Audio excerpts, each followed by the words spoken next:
Warsaw, one of Europe's capital cities. Located on the Vistula River, midway between the coast of the Baltic Sea and the Carpathian Mountains. It is Poland's largest city. For centuries, Jews fled persecution in England, France, Germany, and Spain, only to find a safe haven in Poland.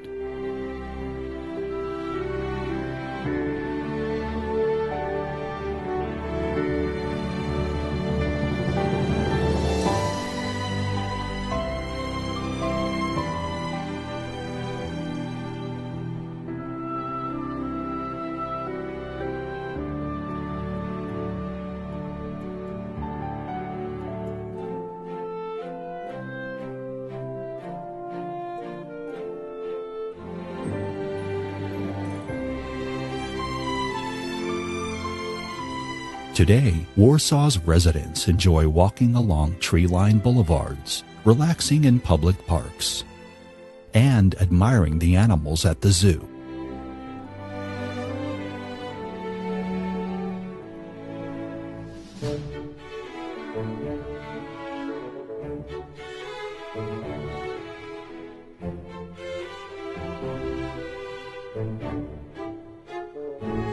In 1929, Jan Zabinski was hired as the zookeeper in Warsaw. 2 years later, he married Antonina Erdman, and the couple moved into the zoo's newly built villa. Their first child, Richard, was born in 1932. The villa on the zoo's grounds would serve as the Zabinskis' family home through much of the coming war and for a few years afterwards. For a while, it was also home to a multitude of sick and injured animals.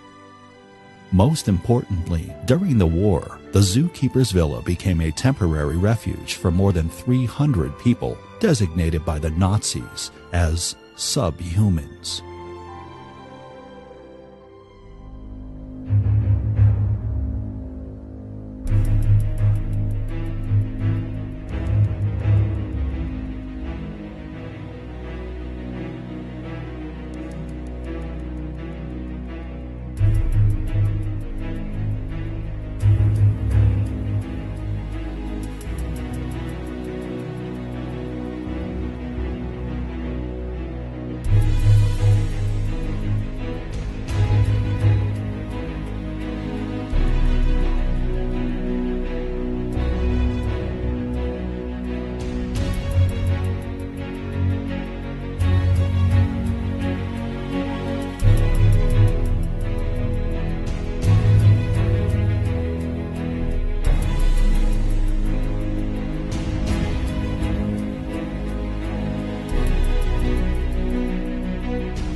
For the sick, injured, or orphaned newborn animals at the Warsaw Zoo, safe haven meant inside the Zabinski family's home.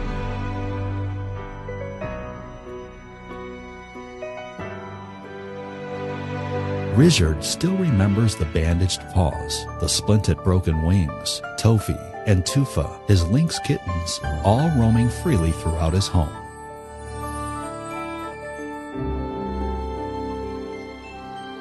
Then, a day which changed Warsaw forever. September 1st, 1939. For the Polish children, it was to be the first day of school. For these Luftwaffe pilots, it too was a day they had been waiting for. For the people of Poland, it was the beginning of a national nightmare.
German bombs begin to fall on Warsaw.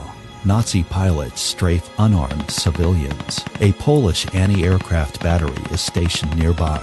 The Warsaw Zoo becomes a target.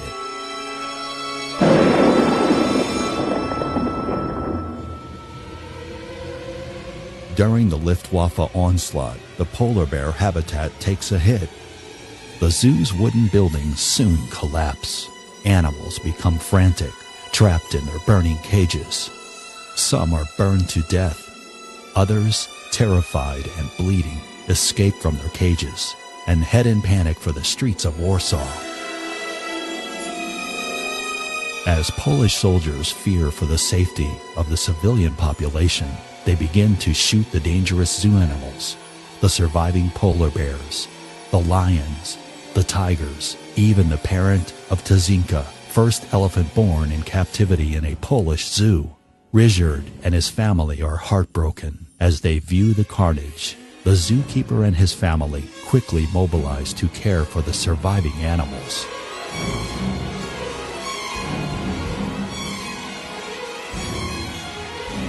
By the end of September, Poland falls to the Nazis and their Soviet allies.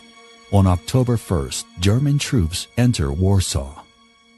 4 days later, conquering troops goose-step through the streets before their proud Führer. The swastika now flies from all public buildings.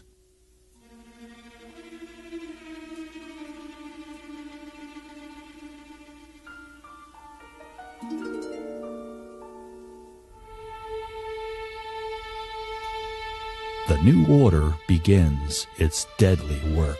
Into the city stream the Nazi economic advisors, along with the Gestapo with their blueprints of death. German army trucks line up at prominent intersections to provide bread for those Warsaw residents made destitute from the bombing.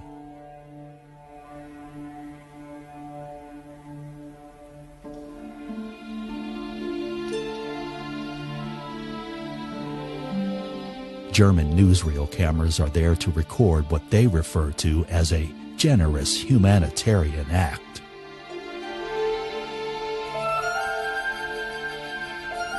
For the soup and the bread handed out by the occupation troops during the first 3 days of October, the city of Warsaw is billed 300,000 zlotys.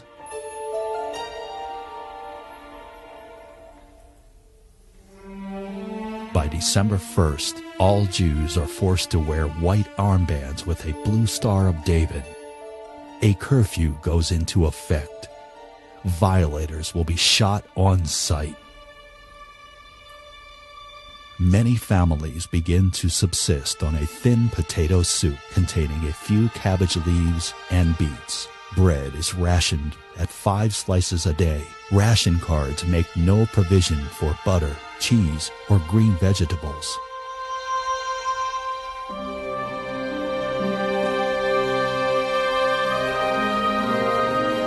Adults may not have milk.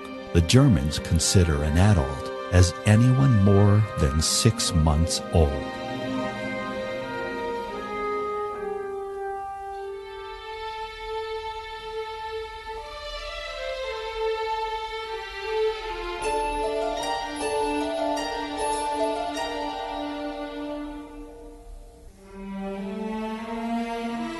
There is food enough around Warsaw, but like the personal property, it too is sent to Germany.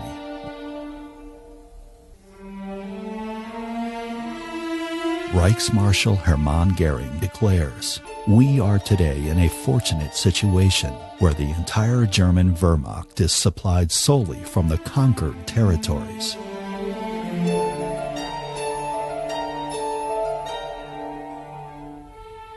Just when it looked like the suffering could not get any worse, the Germans created a ghetto for Warsaw's Jews.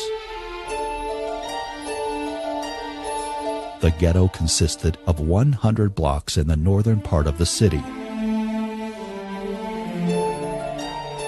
An 8-foot wall topped with barbed wire and broken glass separated it from the Aryan part of the city.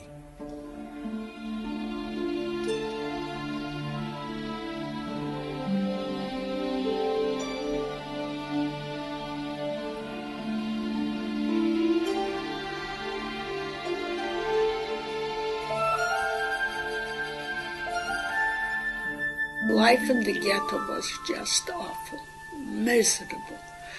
The SS would come in day or night, pull you out from your rooms, and either shoot you right on the spot or deport.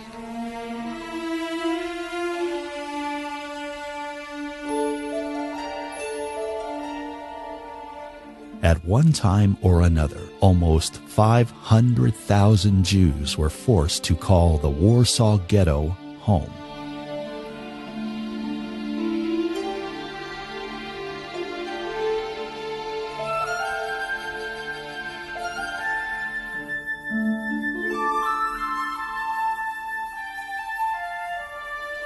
Children as young as 5 years old began slipping under and through the wall, smuggling food into the starving ghetto.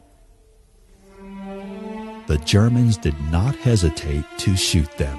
Other children quickly appeared to take their dead playmates' place.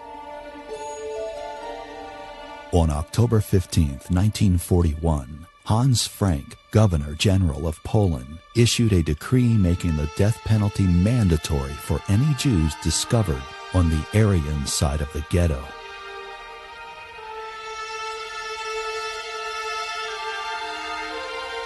The death penalty would also be applied to anyone foolish enough to extend a helping hand to Jews.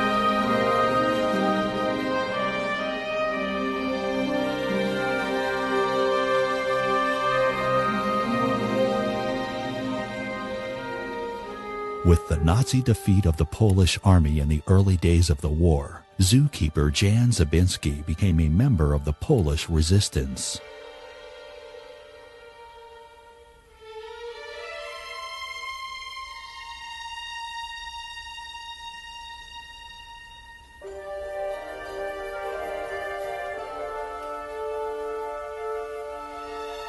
At first, he was asked to provide hiding places for arms at the zoo. Later on, he would find hiding places for an endangered human population. The Warsaw Zoo would be the refuge of last resort for more than 300 Jewish residents.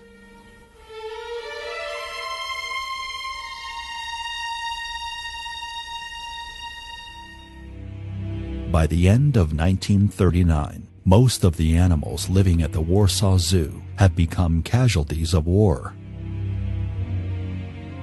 Some perished in the initial bombing, while others ran away to an unknown fate. The few survivors were soon deported to other zoos throughout the Third Reich. In his official position as the director of the former zoo, Jan Zabinski was an employee of the city greenery department. In that capacity, he was able to secure a pass into the ghetto, which would allow him to supervise the city greenery on the ghetto grounds.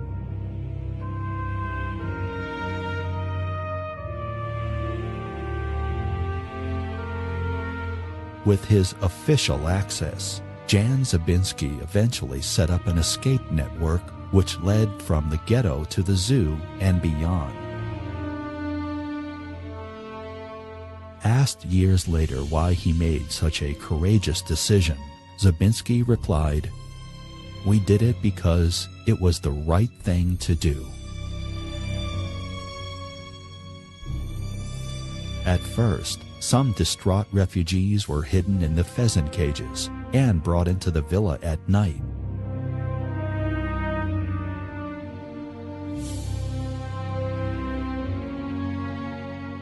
False papers were prepared so that the newcomers could ultimately be relocated in the Aryan part of the city and beyond.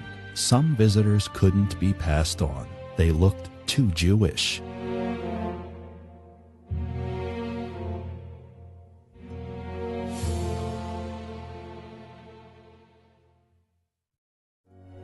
More human guests arrived, helping to fill the cages and villa closets.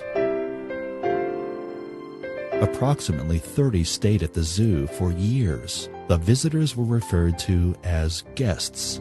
The Königswein family spent their first night in an underground corridor leading to the old lion's cage.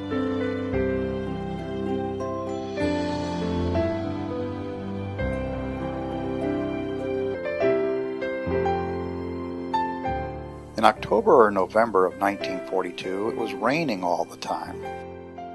So the Zabinskis brought me and my sister Stefcha to the basement of their villa. They gave my mother and father pieces of fur that allowed them to stay in the animal cages.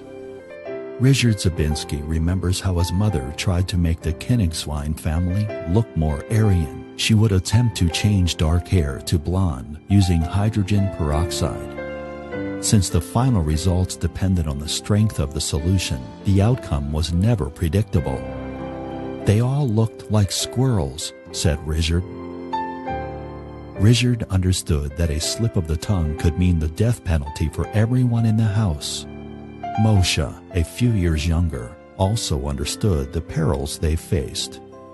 We never went outside. We knew very well that what it meant to be underground, and we realized we had to be quiet because of the danger. I understood it very well by then. We would just be in the basement the whole time. We sat there quietly and we didn't make any noise, didn't cry, nothing. We didn't play but passed the time sleeping. It was all very serious. The Germans had closed down all universities, high schools, and most primary schools.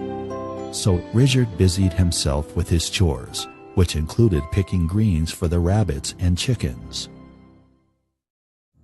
Then the Germans decided to liquidate the Warsaw Ghetto.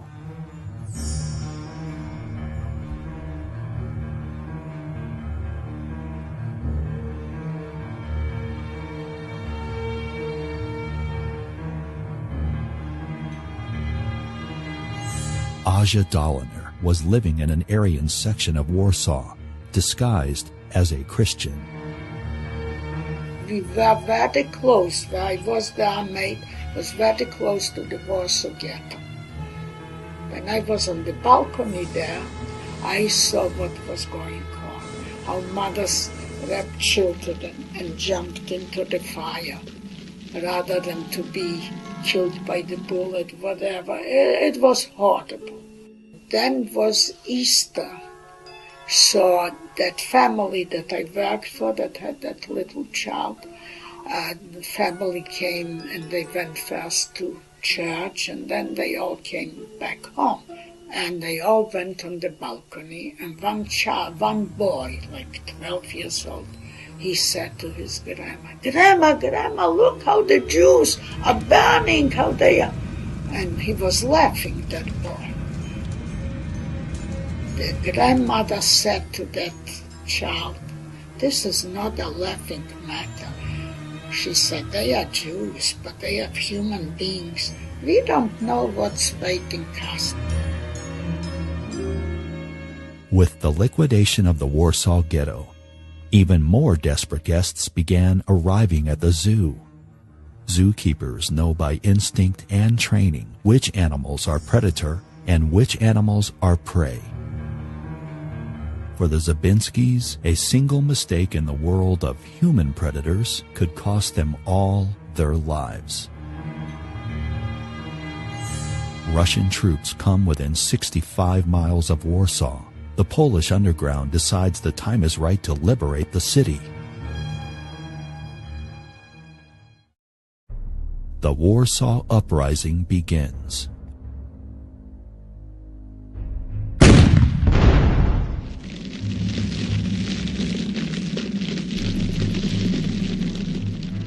The Poles initiated the uprising, and we started to build barricades. But where did we come, the Poles, to the Germans still were the powerful. They had planes. They started to bomb. They flattened the old city where I lived. There was hardly one building left. We were running for 3 or 4 weeks from one shelter to the other, no water, no very little food. Who gave you food? You had no soap. You didn't have where to wash. Nothing.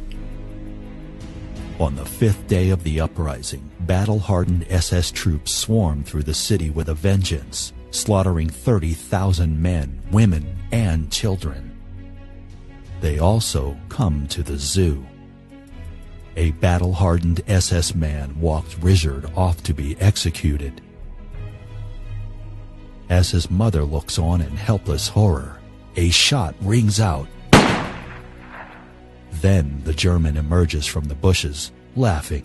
He had shot Richard's pet chicken, but decided to spare the boy. The Polish resistance fights heroically for 63 days. Overwhelmed by superior military forces, the Warsaw Uprising collapses.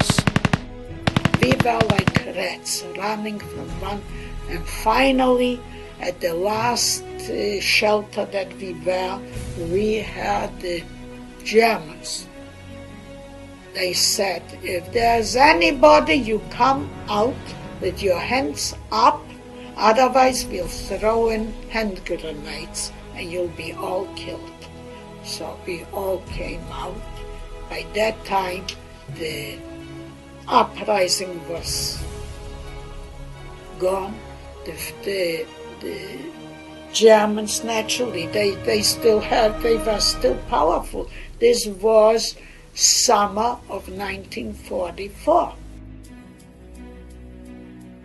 In the closing days of the war, Richard's remaining pets were released to fend for themselves. The human occupants also had to abandon the place that had served as their lifeboat, their safe haven.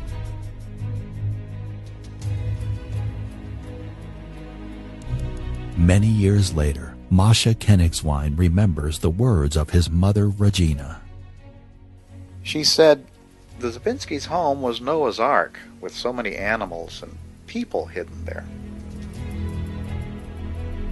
Of the 20,000 who fled the ghetto, more than 11,000 survived.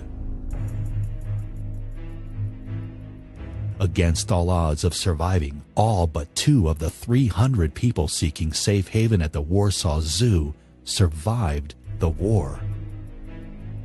It is estimated their survival required the efforts of 70,000 people. Ordinary Poles, risking their lives to provide a network of safe havens for their neighbors in peril. Zookeeper Jan Zabinski, along with his wife Antonina and young son Richard, are counted among these 70,000 extraordinary people.